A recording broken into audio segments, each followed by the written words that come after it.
Hey, welcome back to Shane's Main Shop. Today I'm going to show you how to do just a quick filter change on a chainsaw. This particular one is the Mac 3818.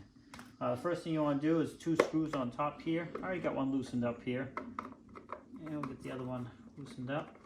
You want to be careful the choke thing doesn't come off because it's only held, should pretty much just sitting there like that. So make sure you don't lose that. And you can see here, this is my old filter. In fact, it's just crumbling as I take it out. So yeah, it's definitely, you can see it's nothing left of it. It's just shot. So I got a new one. Go ahead and put that in. And we're going to put this cover back on.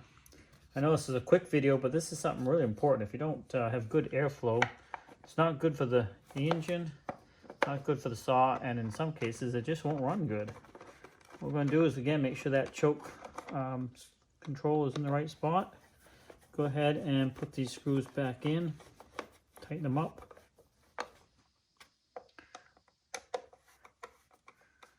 And there you go. Make sure nothing's binding up. That's working good.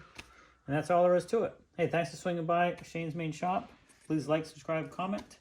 I know it's a quick video, but an important one nonetheless. Have a great day, and we'll see you in the next video.